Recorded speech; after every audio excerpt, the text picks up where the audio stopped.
Hello guys! Magandang hapon sa inyong lahat. I am Chin Rugas from Masagri Channel, a faith healer o Zumatarder sa ngayong hapon na to. Tingnan natin ang sabihin sa inyo ng ating mga gabay. So this is weekly gabay for the month of November 1 and November 7 for the sign of Gemini. So Gemini, welcome sa my channel. Ano kayong messages, advices, ang spirit guides ang ating masasaga for today's video? Kanina kayang energy or kaganapan sa buhay ng mga Gemini ang ating mga hagilap. So guys, this reading is a general reading lamang, hindi lahat makaka-resonate. Kunin lamang po ang makaka-relate sa inyo and comment down below kung kaninong energy ang ating nasagot. And guys, don't forget to like and subscribe my channel and hit the notification bell for more videos updates. Maraming salamat po sa mga walang sawang pagsuporta sa aking channel. Lalong-lalo nang skip ng ads away pagpalaing kayo ng Diyos at may kapal. Siksik digdig umapaw na biyayang manumbalik sa inyo. So let's see guys, what is the messages? Advising ng ating spirit for the sign of Gemini. So let's see and watch this. Ano kaya kaganapan sa buhay ng mga Gemini ang ating mga hagilap? Tutuklasin at bubulabugin natin Angel Spirit. Please give an information po. Ano kayong sabihin sa inyo ng ating mga baraha? Tutuklasin natin at alamin natin yan guys. So there's something with the Four of Swords. So there's something an intuition. Now there's something arrest. So kailangan mo magpahinga. Maaaring nag-overpatig ka. So kailangan mo ng tamang pahinga dito. Kulang ka sa tulog. No, some of you may mga nananakit na sa katawan sa inyo, no? At may karamdaman kang nararamdaman sa ngayon. No, ibinabahagi sa akin dito na maaring kumbaga mayroong karamdaman kang nararamdaman, no? Let's see. And there's something guys with the high faces. Oh my God. Now there's some the high faces. So there's something in the hidden agenda. Or there's something hidden enemies. So mayroong bagay na may kinalaman sa likod ng iyong karamdaman. It's not normal. No? Kumbaga normal the way na parang hindi lang siya for medical purposes. No? Kumbaga, etong karamdaman mo ay kailangan ng spiritual healing. So, maaring may gumagawa sa'yo at nananalbahis sa'yo. No? Kumbaga, meron dito minasense ako na hindi makalakad. No? Nahihirapan makalakad. O maaaring nananakit na ang iyong mga binte. Nawawalan ng lakas kasi parang nasasense ko dito, sa ugat ka tinatarget. No? Sa ugat ka nilalagyan. No? And of course, there's something guys with the King of Cups. Now, there's a devoted for the person na maaring napaka-devoted, supportive mo naman na tao. No? Maaring, yung person is very devoted. Maaring itong tao na tayo maaring kumaga sumusupport at gumagabay sa'yo. No? Maaring ancestor din to. And there's a Seven of Pentacles with a harvest moment. So, may mga part din dito, the other side ha, kumaga meron ditong aanihin. Ano man yung bagay na iyong pinagpaguran, pinaghirapan, makakamtan mo na to. Na maaring giginhawa na ang iyong sitwasyon, na makakaraos na kayo. May hinihintay kayong pera dahil sa possible na makuha nyo na. And there's a Nine of Pentacles. Now, there's a Nine of Pentacles represents something of blossoming. Maring lalago na at lalakas ng iyong finances. No, gaganda na ang daloy ng iyong pagkakaperahan. You have a potential for abundance. Mag-ingat ka lang sa mga taong pinagkakatiwalaan. No, sa mga taong nakakasalamuha. And there's something a Queen of Swords. So this is something a clear the boundaries. Linisin mo. Malayo pa lang tanaw mo na. Malayo pa lang dapat alam mo na yung hidden agenda ng tao na to. Kumaga kailangan mas maging mature ka, no? How to handle the things. No? Excuse me. Lalo-lalo na pagdating sa finances mo. What is the additional messages with the Four of Swords? So there's a Three of Oh my God, there's a Three of Swords. Talaga may gumagawa sa'yo. No, some of you guys nahihirapan ka na rin huminga. Parang meron dito parang hinahapo, no? Parang kung ano nararamdaman. Na especially sa dibdib, sa puso, parang tinutusok ng cryom, ganon. Kita niyo yun? Parang gusto nito malumpo ka. Gusto nito hindi ka makakilos, hindi ka makagalaw. No, of course, there's something the Ease of Wands. So, there's something a new project. There's a new plan. So, maaring nagkakaroon ka ng plano. Kung ano man yung plano mo, no, wag ka nagbibigay ng information. No, lalo sa mga tao sa paligid mo. No, mayroong mga taong sumasabotahe behind your back. No, mayroong mga taong nagbibigay ng impormasyon sa taong nananalbahe o maaari nakakakuha ng informasyon yung taong sumasalbahe sa'yo. And there's a two pentacles. No, maging balanse ka. No, timbangin mo yung mga bagay na makakatulong lang sa'yo. No, yung mga bagay na alam mong magdadala sa'yo ng balanse. And there's something, the Three of Pentacles. Tulad na sinasabi ko, mag-ingat ka sa mga tao nakakasalamuha mo. Alam mo guys, may nasasense ako dito na farm or something na parang lupain or parang pananim, no? Palayan, ganon. May nasasense ako dito na maaaring naiinggit sa inyo. No? Parang ganon. Na maaaring meron kayong mga palayan, no? At maaaring naiinggit dahil maganda na ang buhay nyo. So, ganon ang nangyari.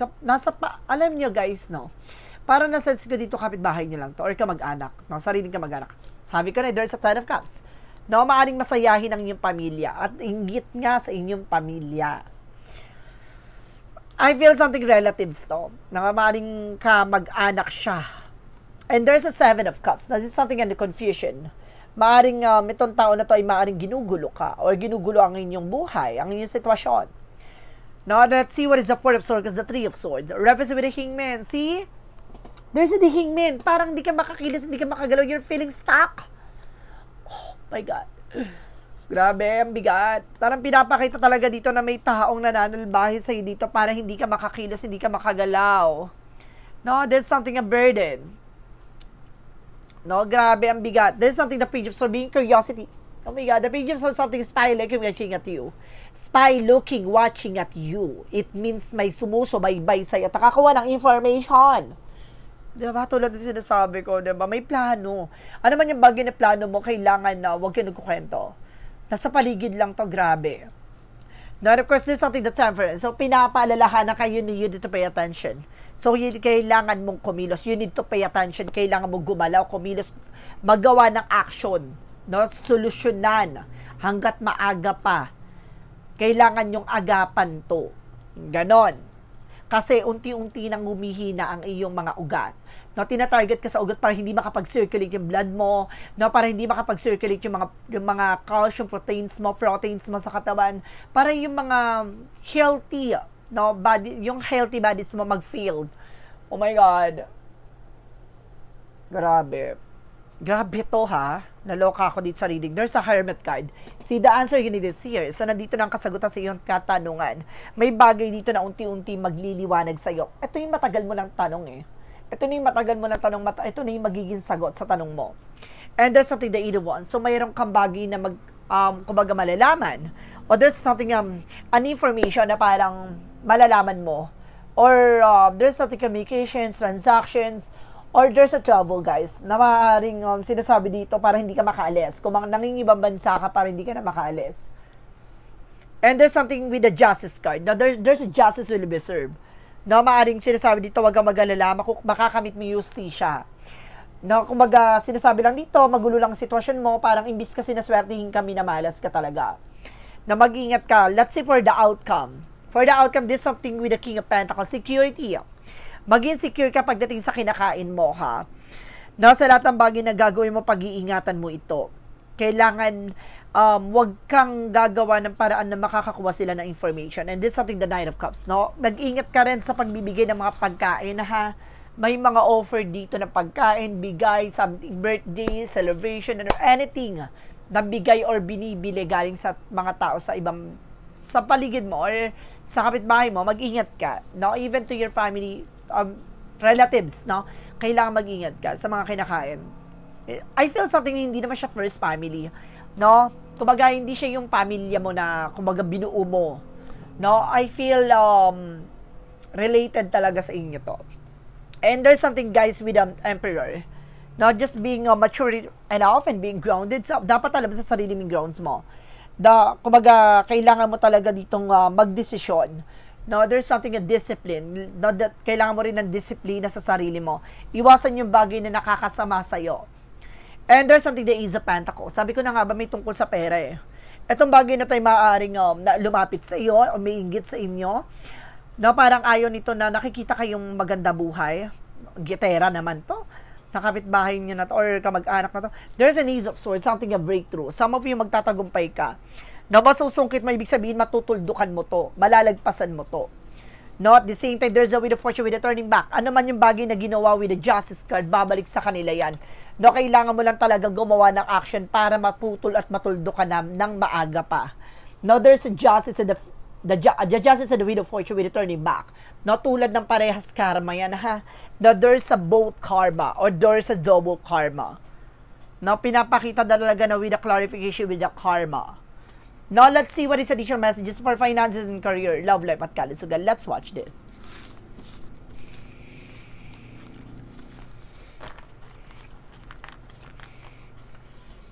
Pagdating sa finances and career, love life at kalusugan. Shuffle lang ako ng very light, guys.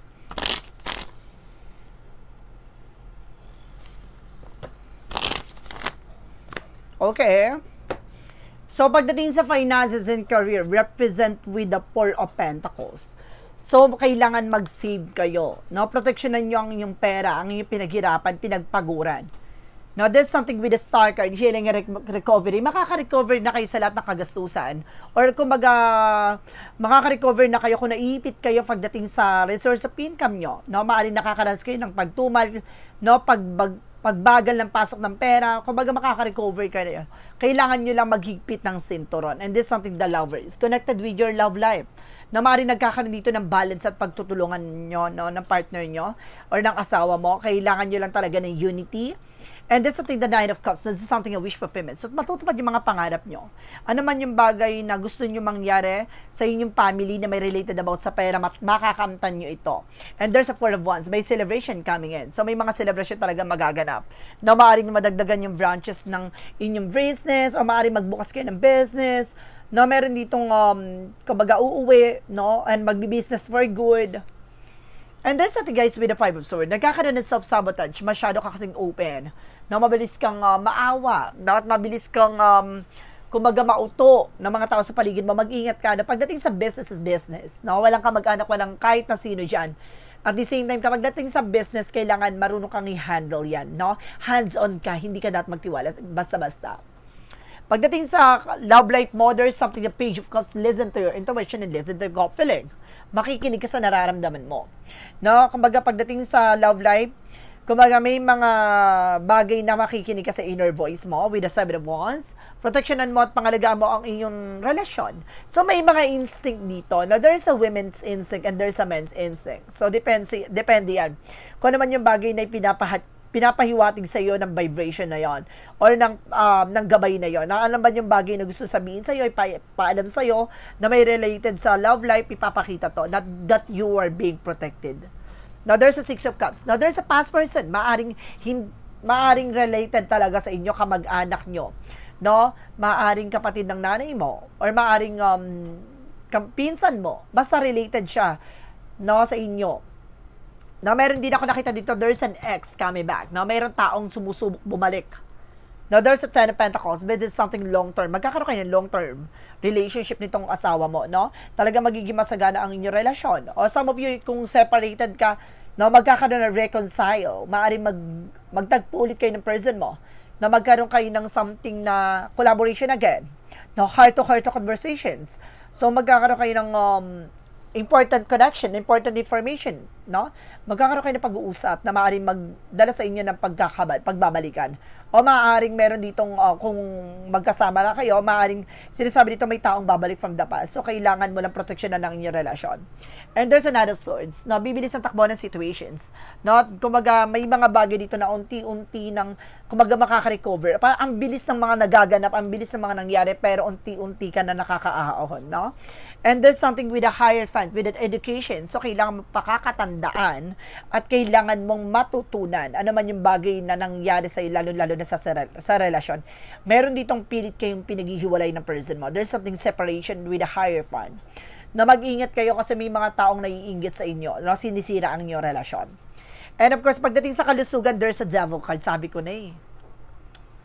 Doon pala sa unang chapter doon ko na naramdaman na kakaiba. Na tulad nito, pagdating sa kalusugan mo, there's a devil. Diba? Bingo. So, nalaman mo na talaga, na kung ano man yung bagay na nararamdaman mo, it's all about black magic involved. At the same time, there's a Three of Wands. ano man yung hinihintay nyo, kaya kayo nakakaranas ng delays and cancellation sa mga transactions nyo, ay hinaharangan ito. No, kasama po yung baka gusto nyo umalis, no, mga babansa, pero hindi kayo nakakalis, hinaharangan kung ano nararamdaman mo para hindi ka matuloy. No, baka sa medical nyo, baka hinarangan, kaya mayroon na finding. Hindi lahat ng finding, ito ha, for example guys ha, hindi lahat ng may findings sa doctors ay maaaring wala ng spiritual ha. Sinasabi daw nila na once daw na may findings, hindi daw related about sa spiritual. No! Ibig sabihin po niyan, maraming kaakibat ang kulam. So, kumbaga kung may nakikita, no, may nakikitang findings, hindi siya normal. Nakita nyo at nag-check kayo, na nagpatingin kayo sa albularyo, may findings ka nga, pero may related about sa spiritual. Alam mo kung ano yan? Kapag ganyan po ang kumbaga circumstances, no, may possible na hindi lang siya basta kulam, barang, no, barang tigal po. Yan kasi ang nakikitang may findings sa doktor, no, kaya kailangan kumbaga just being aware, no, kailangan nyo lang, alam nyo kung hindi kayo gumagaling at alam nyo yung karamdaman nyo hindi tumutugma doon sa nakikita at nararamdaman mo, alam mo na ikaw mismo makakaalam nun. And there's something guys with that Queen of Wands. Lakasan nyo loob nyo. Malakasan nyo ang pakiramdam nyo. No, meron ako nasa-sense dito na maaaring matanda ang gumagawa. And of course, there's something guys with that Eight of Cups. Something na moving forward. So, some of you makaka-move on ka na. Makaka-recover ka na. Unti-unti nang luluwag at gagaang ang iyong pakiramdam. At ang iyong sitwasyon. And there's a Three of Cups for celebrations. O mag-ingat kayo sa mga celebration ha. So makaka-move on ka talaga with the Eight of Cups. So makaka-recover ka dito, pero kailangan nyo iwasan yung mga parties, no, events. So maaaring dito kayo dalihin, no, mag-ingat. There's something the Five of Wands. So si complication, sabi ko na eh. No, mag-ingat kayo, baka yun yung magbagi na magbigay komplikasyon. Mag-ingat kayo sa mga dadaluhan yung birthday ngayong linggong to. Na baka may mga hidden agenda, lalo-lalo na sa mga kamag-anak at kaibigan nyo. Or there is an ex. Let's see. So, what is the magic of fair messages advices? And of course, pick a card, yes or no. So, let's watch this. Grabing intense, guys, no? Sa unang chapter pa lang, pinabahagi talaga na it's not normal, no? It's not natural. It's something organic. Charis! Kumaga may gawa talaga ng spiritual. So, let's see what is additional messages tayo with an English spirit with the magic of fairy messages. And there's something walking away. So, may bagay talaga na kailangan nyo umalis dyan sa lugar nyo. No, leaving a situation behind. Ooh, talagang sinasabi dito, leave the difficult situation. May bagay kang kailangan malaman at kailangan umalis ka na dyan. And there's something, be yourself. No, just being authentic with yourself. Alam mong nararamdaman mo na. No, magbubulag-bulaga ka pa ba? Diba? Ikaw yung nakakaramdam niyan. Dapat ikaw yung gumawa ng action and decisions. What is additional messages? And there's you are dealing, no, with with the fire sign. Leo, Aries, Sagittarius. So see, kumbaga maaring parehas kay maaring kumbaga ang person may something Leo, maaring ang person may something Aries, maaring Sagittarius. And of course, there's something guys with a cycle, na mababago ng sistema at cycle, sitwasyon, no, at eksena nyo. And there's an avoidance. May bagay kang kailangan iwasan, no? Kailangan mong, kumbaga, tantanan tong tao na to. My God. What is the synchronicities? There's a rise. Alam niyo guys, there's a rise ha. Talaga sinasabi dito na maaring no, with the butterfly, double clarification with the butterfly, na parang dumadaan ka sa tamang proseso. What is the butterfly? There's an evolution, diba? Ang evolution na parang manggagaling sa worm. Then of course, pag nag-evolution with the butterfly, kumbaga sinasabi dito na unti-unti ding lalago at gaganda ang sitwasyon mo. Hindi mo man nakikita sa ngayon, no, pero unti-unting kumbaga lalago, yayabong na ang iyong buhay at sitwasyon. Pinapakita lang sa iyo dito na itong bagay na to ay challenge sa'yo. Now, there's a rising from the ashes. So, pagkatapos mo malugmok, darating yung araw na mamumukad ka at babangon ka. And there's a storyteller na mag-ingat ka, mayroong gumagawa ng kwento or mayroong naghahatid ng kwento. What is the romance angels with a mystic love oracle deck? And there's an enemy, watch your back. Sabi ko na nga ba, pagdating sa relasyon, mayroong talagang talagang ano sa inyong dalawa, no? Humaharang at humakad lang sa inyong pagsasama ng person mo. And there's a music, makakatulong ang music for healing energy. What is Archangel Michael messages? Archangel Michael messages. Admit the truth feelings to yourself. No, kailangan tanggapin mo sa sarili mo ano man yung bagay na totoong nararamdaman mo. Diba? Huwag kang magpanggap. Ano man yung bagay na nararamdaman mo, spread it out. What is the Jesus loving quote said? A Jesus loving quote said, let your heart be troubled, neither let be afraid. Pwede maguluhan, no, ang iyong puso, pero wag mong hayaan na matakot ka, no, sa mga bagay-bagay na nangyayari sa iyo. Parang sinasabi dito na pwede ka mag-alinlangan, pero kailangan wag kang matakot na subukan, no? Kailangan mong harapin ito. No, parang sinasabi dito na sinusubukan ng iyong pananampalataya at tiwala, sabi ng ating Panginoon. What is an angel's number? There's a 0505 with unexpected shift. There's a divine intervention, sudden challenges. I hide this number serve as a gentle nudge to pursue whatever interests you most. It's a possible that something could rock your boat, but you end up exactly where you belong, which could be in somebody's arms, your dream job, or abroad, etc. So see, itong bagay na ito ay pinapahiwatig sa iyo na marami kang bagay na pagdadaanan, maraming bagay na maaring kumbaga hindi mo ine-expect na magaganap, no? Susubukin ka, no? Talagang titignan ang iyong katatagan, kailangan mo makinig sa iyong mga nararamdaman. No, dadaling ka nito sa mas makatotohanan. So kailangan mong kumbaga makikinig, no, sa iyong gut feeling. What is the money move oracle deck? Reference with the surprises. Tulad na sinasabi ko, there's a double correction with the surprises. No, maraming challenges, handa ka dapat sa pagbabago. Etong bagay na there's a something celebration, there's a surprises. May cake, oh. So, ibig sabihin may birthday talaga. No, meron kang birthday na dadaluhan na kailangan mong ngayon lingdon to tantanan. What is a shadow work represent what? No, umiwas ka. Kaya there's an avoidance, eh. No, pipilitin ka nito. Pipilitin kang dumalo, pipilitin kang pumunta. Mag-ingat ka. And there's something, guys, with a have courage. Na ini-encourage ka dito na kailangan mong labanan ng takot at pangamba mo. No, may bagay dito na kailangan mong maging matatag. There's a clarifying for a life situation. Clarifying for a life situation represents with a quiet moments.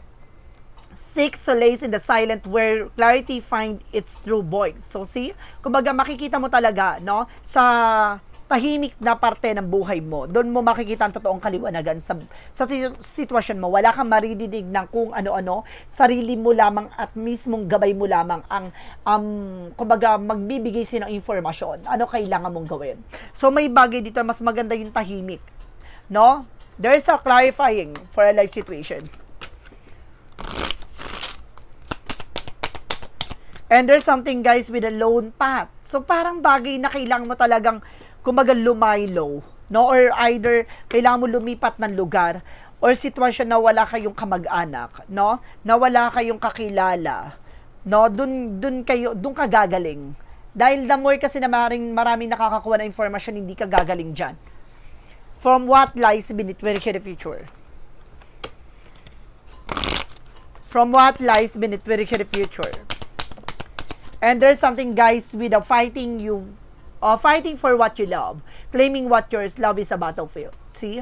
Kumbaga, meron naman dito with the other side, na meron naman ako nakita ditong competition, kompetensya. Kung hindi to babae or maaring family related. And there's something destroyed, now with the power of the deck. Now, gusto kayong sirain. Or gustong sirain ng sitwasyon or buhay mo.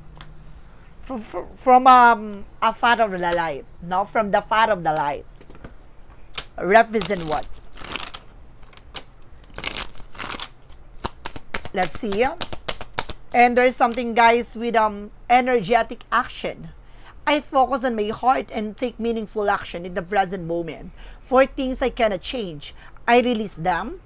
Placing my trust in the God plans, in surrender, I find peace and empowerment. So see, nagpo-focus ka ngayon sa nararamdaman mo, sa sarili mo. No, kumbaga may bagay dito na kumbaga hindi mo na mababago. Ano man yung bagay na kaugalian, nakasanayan nila, or kumbaga hindi mo na mababago yung sila mismo, no? Kumbaga hindi mo naman sila mapiplease eh.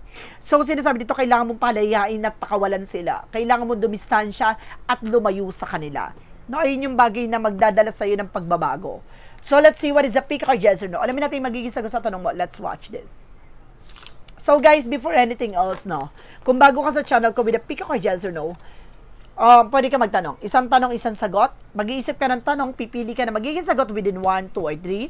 Then, of course, kapag nakapag-isip ka ng tanong at nakapili ka na number na magiging sagot sa tanong mo, please comment down below. Guys, maraming salamat po sa mga nag-share ng aking videos sa namang uri ng social media platforms. Maraming salamat po. At maraming salamat din po, guys, sa mga solid subscribers, sa mga followers natin. Then, of course, kung hindi ka pa nakasubscribe sa akin, please i-subscribe nyo na, hit nyo na yung subscribe button dyan, and hit notification bell para updated kayo sa mga videos ko every single day. At the same time, please follow nyo ako sa aking bagong FB page, ha. Alam nyo na yan. So, kung yung pangalan ko dyan sa aking YT, sa aking YouTube, ganun din ang aking pangalan sa aking Facebook page. So, let's see. What is additional messages, advices with a pick or yes or no? Let's start with the number 1. There's a yes. True north found, follow this direction. So, dinadala ka nito sa tamang daanan, tamang direksyon, no, bagay na magdadala sa iyo ng magandang eksena at kalagayan. There's a yes. Number 2, there's a no. Burning through money, poor investment, broke. No, wag mong sayangin yung opportunities na to. No, wag kang mag-aksaya ng panahon dito sa isang tao, sa tao na to o sa sitwasyon na to. Humanap ka ng ibang paraan para makalaya ka dyan. Number 3, there is a no again. Now, miss by false signals, steer clear. So, pinapakita dito with a no, number 3, na may senyales o signals. Kumbaga, may mga synchronicities and signs ka na natatanggap na kailangan mo mag-pay attention. No, wag mo ipasawalang bahala yun. No, may nararamdaman kang mga angels messages sa iyo ng ating mga gabay na kailangan mong pakinggan at kailangan mong unawain. So guys, this is a weekly gabay for the month of November 1 hanggang November 7 for the sign of Gemini. So Gemini, maraming salamat po for this wonderful reading. So once again, this reading is a general reading lamang, hindi lahat makaka-resonate, kunin lamang po ang makaka-relate sa inyo. And comment down below kung kaninong energy ang ating nasagot. And of course, don't forget to like and subscribe my channel. And hit notification bell for more videos update kasi maraming salamat po. Sa mga walang sawang pagsuporta sa aking channel, lalo-lalo na ang skip ng ads away, pagpalain kayo ng Diyos at may kapal. Siksik, digdig, nag-uumapaw na biyayang manang balik sa inyo. At maraming salamat po. And see the next video. Bye-bye. And babush.